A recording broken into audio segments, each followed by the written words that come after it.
tomorrow, wait till tomorrow, wait till tomorrow. Hair grow long like Chia, money go long like Nia. I am the big idea. My twins big like Tia. My twins big like Tia tomorrow, wait till tomorrow, wait till tomorrow, wait till tomorrow. They say Doja is so sticky. Hey guys, welcome back to our channel. So if you guys are new here, we are twins. We do lifestyle, vlogs, travel, diet, basically whatever it takes to get your life together, that's what we're doing. So in today's video, we wanted to give you guys 10 tips if you're planning on traveling to the UK, Europe.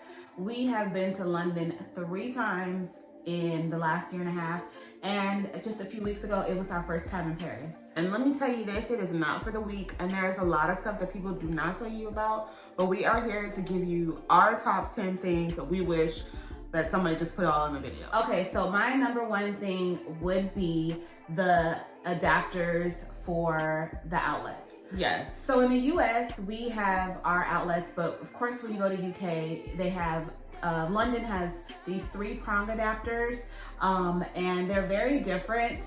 If you go on Amazon, you can find ones that have multiple outlets in it so that you can like maximize your charging port with just one of them. Right. But what's crazy is that no one really told us, but when we went to Paris, Paris has a totally different charging port. Yes, and luckily, I accidentally got one, and theirs is like a 2-prong one. So, also what I did was, when I bought the outlets, I also bought one of those power strips, so you can really optimize your charging station, because you can't be sitting here buying like 5 and 6 of these things and how many times are you gonna go to Europe? Yeah, because I know if you are like us, we are Apple queens, so we have iPads, laptops, Apple Watches, yes, AirPods, cell phones, like all of it. So if you buy a strip and then you buy like 1 or 2 of the plugs that you need for the international, I feel like you'd be great. I think you would too. Well, yeah. Number 2, I would say, is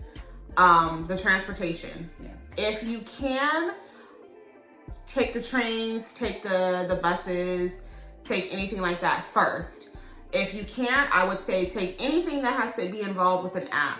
Uber, they don't have Lyft out there, but they also have like, what is that? They have Bolt. And an awesome app that we started using that helped us to get around is called City Mappers. City Mappers will literally change your whole experience. You won't have to be asking a whole bunch of people questions. Yep. It literally shows you put in where you want to go. It shows you step by step. It even alerts you when you're on the train, like, hey, you're supposed to get off on this next stop. Right, and it'll let you know if you want to take a train, how long it'll take, or if you want to take a bus, how long, and the steps. It is golden for being out of the country, and you can even use it out here in the US. So it is very, very informative, and I highly recommend that, because that definitely got us around, and it'll tell you how much you're saving. It'll say if you take a taxi, this is how much it'll be, but if you take a train, this is how, or the metro. So I would definitely recommend downloading City Mappers. Just try to stay with anything that has an app to it, or if you have to get a taxi, the taxi that clearly says taxi on it. Anything else, I would definitely not do. Number 3, what we found out, and it just is amazing for us every time we went to Europe, is find a restaurant you like and get gift cards beforehand. Yes. Get gift cards, that way you know that, hey, this night I already have the money set aside for dinner here, and it's a place you love. Also, with the gift card, it's very important in Paris and London to make reservations. You will find yourself going to these restaurants wanting to do walk-ins, and it's not like the US where it's like, oh, we'll just wait, no, you're not gonna eat. Like, you don't have a reservation, you're not eating. And some places, they have reservations that are like booked a month out. So when we realized that we were gonna go to London and Paris, that's the first thing we did, is got on them places that we wanted to eat at, and made reservations. Some of them we couldn't even go to because they were not available, especially like the afternoon tea, or the places that are Instagrammable, because they have a section for that.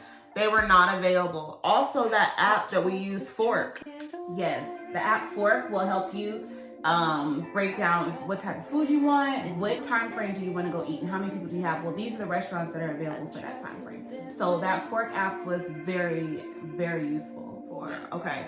Wear comfortable shoes. Yes. In those cities, you're going to be walking around. There's so much to see. Even though we've been to London 3 times, we still haven't seen everything. Mm-mm. Like, so comfortable shoes. And don't say, oh no, these are comfortable. No. They got to be comfortable. They have to be super comfortable and wear comfy clothes, Yes. y'all. I mean, I understand we all want to look fabulous and stylish for our Instagram, but it's important to be smart about it. We're thinking about our health. Wear comfortable shoes and pack a bag and have your Instagram shoes. Yeah. And for sure, them shoes gotta be comfortable. So I would say number 5 is their security at the airport is totally different from ours. In the US, we are allowed a numerous amount of 3.4 ounces to travel with through security. Lipsticks, Yeah. perfumes, All of that. toothpaste. Or, we never get stopped. And me and Reba travel every week. Every week. But in the UK and also in Canada, but primarily we're talking about the UK, you have to, before you go to security, you have to be able to fill in this little Ziploc bag Yes. of 3.4 ounce Items. liquid items.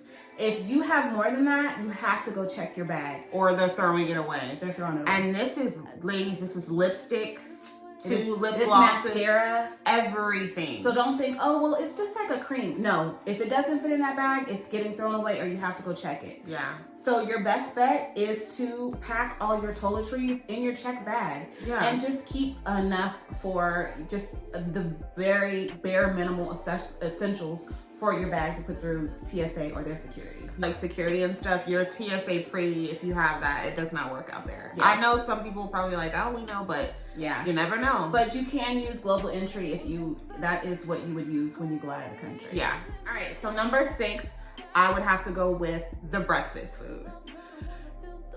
In the US, we are used to our traditional breakfasts like eggs, bacon, toast, French toast, pancakes, potatoes, omelets, all of that. Out there, they have a certain type of breakfast, and that is it. Consists of croissants, which I love, I like croissant. but they have eggs, sausage, baked beans, tomatoes, mushrooms. That is the breakfast that we've had Every day. every day. When you're out there, every day, they always give you baked beans. Always giving you a mushroom and always giving you a tomato. Now, to some people that you might like that. However, It just wasn't everything for us. We like more variety. So it was breakfast and we eat almost everything. But breakfast was a struggle for us. yeah, we literally stayed at a different hotel every day, so they serve the same thing. Yeah, I would just say don't be shocked when they bring out that breakfast. And coming from the US, the food portions over there are smaller. And although we noticed that the food portions were smaller, we still got full off the food, which was crazy. But do not be alarmed. The food portions are very small out there compared to the US. Yes. But it's very filling. it is, so. yeah. When we went to Paris, the elevators were tiny. Super, super tiny. They were like even scary in tiny. London, the Sheraton that we stayed at. Oh yeah.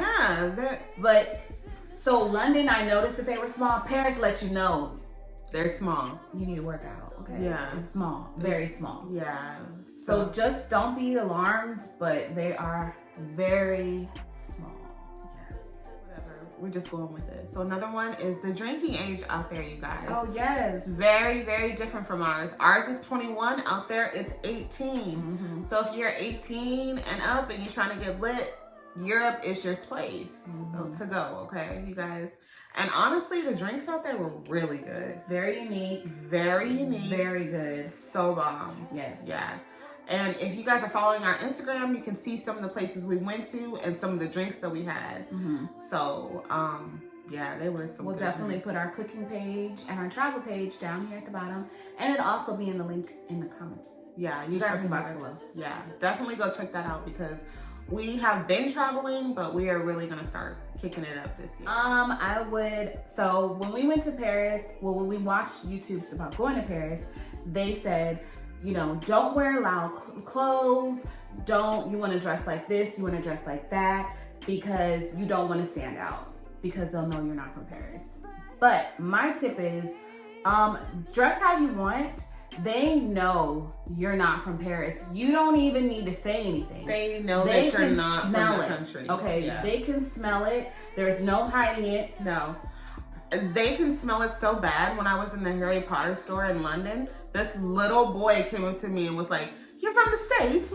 And I was like, "Yo, what is it on my forehead?" And I was like, "Yes." They like, know. how can you tell? They know. Just don't even, just be yourself. You don't have to go over there and buy a whole bunch of tan and blacks and grays just to fit in. Girl, who wants to do that? That's no point. Yeah. When you go to Paris, to have Google Translate. Yes. That was a huge thing, especially because their menus are literally all in French. Yes. Some places, like, we were able to differentiate, like, because we knew the ingredients. Yeah. But we had to literally Google Translate because they expect you to know their language. Yeah. And then they usually charge you a percentage more if you ask for English menu. So just be on the lookout. Like, I'm not trying to pay no extra. So get Google Translate. It'll literally show you everything. If you put your camera up to it, it'll break it down. Everything that's on that screen that you need to know and translate it. So yeah, in Paris, they speak French. So English is not the #1 language. So when you go out there, it'd probably be smart to learn like the basic, like bonjour, merci, excuse-moi, just things like that. I learned parlez-vous anglais, which means do you know English? Yes. Yeah. Next time we go, we're definitely going to be taking like a couple months courses on that. But also, you guys, when you're out there in London and in Paris, they consider it rude if you tip. So tipping, and honestly, the service, they're like all over the place. It feels like the waiters and waitresses are just helping out everybody. Yeah. So just remember, when you're out there, it is rude to tip. I think those are pretty much all of our tips, wouldn't you say? Yeah. But I would say overall, you guys, London really, truly changed our life. It is an amazing city to visit. The streets are clean. I have nothing negative to say. It reminds us a lot of New York. It does. The culture, like the people, and it is just so beautiful. The architects over there are shitting on the U.S. Reva. I mean, the architects over there are excelling over the U.S. Nice. Like, it's beautiful, beautiful homes, beautiful everything. So if you ever get the chance to go to either London or Paris or even Amsterdam, take advantage of it. Comment down below and let us know, are you planning a trip to Europe? Like, did these tips help you if you're back and you've seen our video before? Yeah. Also, let us know if you guys want us to do like a restaurant review, because we did have, over the past 3 times that we went to London, we've had some pretty good places. So we can tip you guys off. But even though we still haven't even hit the tip of the iceberg with all the restaurants that are out there. Right. So yeah, you guys, don't forget to like, comment, share, and subscribe. Let us know what you guys want to see next. Yes, thank you so much for watching. Yes. And what do you say?